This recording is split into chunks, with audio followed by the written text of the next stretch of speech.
you've got a very interesting analysis of what that takeover of Taiwan could look like. If you could, in a nutshell, I know there's a lot to unpack, but if you could, give our viewers a sense of what you're thinking. So look, I spent a number of years in the Navy as a carrier strike group commander or as the J3 or head of operations at Indo-PACOM, thinking about the most dangerous scenario, that cross-strait invasion you hear about. And I do think the U.S. military studies that well, and that drives what we buy. But I've increasingly become sure that the actual way that the Chinese Communist Party is going to try to coerce Taiwan is the most likely scenario. And that is a cyber-enabled economic warfare campaign executed against the executed against Taiwan using diplomatic, economic, and administrative or lawfare kind of tools enhanced by cyber and influence operations. So that's what I've been looking at.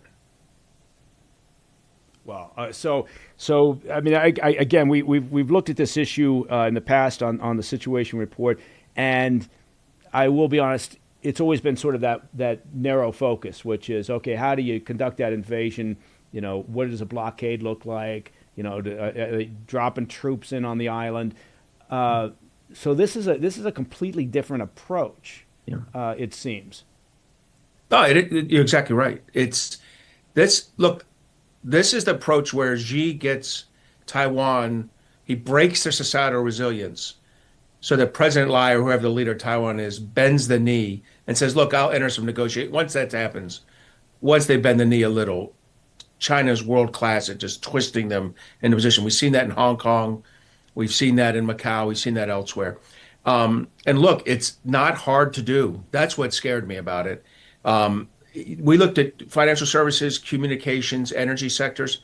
The energy sector is highly vulnerable. Taiwan has an energy grid. They just got rid of all their nuclear power plants. So their energy grid is 50% LNG, liquefied natural gas, and all is imported. Their coal is also imported, the oil is imported, but that LNG comes on one tanker a day. And Taiwan only has weeks of stowage capacity. So if the Chinese Communist Party can figure out through diplomatic, military, economic tools to slow down 15 of these LNG ships over a 2-week period, Taiwan will be faced with this. They'll lose 50% of their grid. And then they'll be faced with a tough decision. Do I turn off power to my homes and my hospitals, my schools, my military? Or do I turn off power to my industrial manufacturing? TSMC, Taiwan Semiconductor Manufacturing Corporation, UMC, their big legacy corporation, and the thousands of companies that are secondary, tertiary supply chain for that. My gut reaction is they're going to turn off, in every war game we play with the Taiwans, they turn off that industrial capacity and they make their problem our problem. Yeah. And I, correct me if I'm wrong, but I don't think we've done a particularly good job of onshoring any of that production capability from Taiwan back to the U.S. or even elsewhere.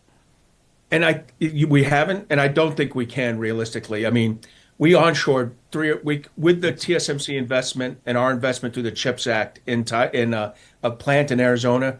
We might onshore 4 or 5% of our dependency on the high-end chips, for $50 billion. You can imagine onshoring all the legacy and high-end chip capacity from Taiwan would be hundreds of billions, if not more, investment in the investment in the United States. It would take years, and I'm not sure we have the workforce to even do the work once you build those plants, the technical workforce yet. So it would be a decades type solution. We just got to treat them like a critical partner. Now, there's a good side to this exercising I do, which is we begin to identify, how do you mitigate this risk? Because this is a big risk I just described. Mm-hmm. And there's things we can do in the maritime area, the energy area, and the cyber area to reduce this risk to something that's manageable and executable by a president. Yeah, I just on the surface, it sounds like a very heavy lift, and I want to talk to you about what that entails in detail. You mentioned, I believe that you said that they stepped away, the Taiwanese, they stepped away from nuclear power. Why? So after Fukushima, the big accident in Japan, they at that point they were around 20% of their grid was nuclear power in three big reactor complexes, maybe six nuclear reactors. They, after Fukushima, decided, look, we're equally at risk here from earthquakes, typhoons, tsunamis. We're going to shut down our plants.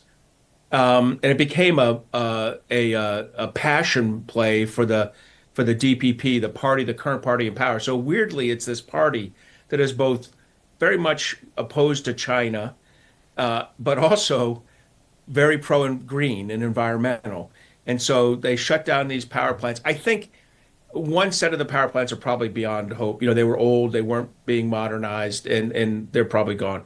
But two of them are probably restorable. They can restore 10 or 12% of the grid, give them some flexibility. But even that would take years, 3, 4 years to do, because you have to order this, you know, the reactor fuel and the things years ahead of time, and they have not done that. I think they're thinking about that, and that will be part of the solution. But that's not the short term. The very short term, 1 to 2 to 3 year solution is going to have to involve the United States. Yeah. Now, when we talk about timelines, that always seems to pop up in any conversation involving Xi Jinping and Taiwan. Any sense of a time frame? I mean, everyone's trying to read Xi's mind, of course, but have you seen anything that, from your perspective, says, oh, you know, this could happen within the next 3 years? This could happen within, or what does that look like? So, you know, Xi kind of has written in the past, my military must be ready in 2027. That kind of rhymed very closely with what Admiral Phil Davidson, who was in Indo-PACOM a few years after me, when he briefed Congress, said that our capability was on, this is in 2021, he said, our capability was kind of linear like this. Chinese was exponentially catching it, and those paths would cross around 2027. In other words, that's when they could execute one. So everyone became fixated on 2027. But one of the things that he didn't say out loud, I know he believed this, is that everyone gets a vote on this. And the US has voted. We have really done some smart stuff since Russia invaded Ukraine.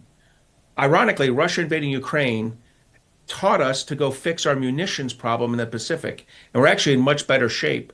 So in munitions in the Pacific, because of what we learned after the Russian invasion of Ukraine.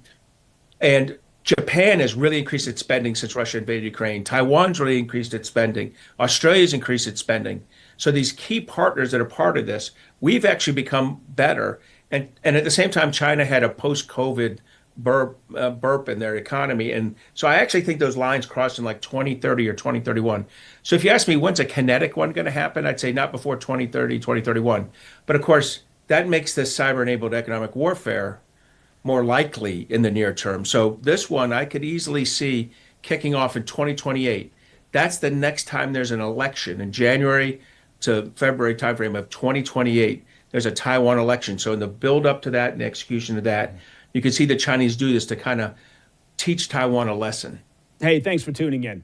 If you enjoyed this video, don't forget to hit that like button and leave a comment, a really positive, nice, and kind comment. That would be appreciated. And if you're not already subscribed to our channel, make sure to subscribe and turn on notifications so you don't miss any of our daily updates.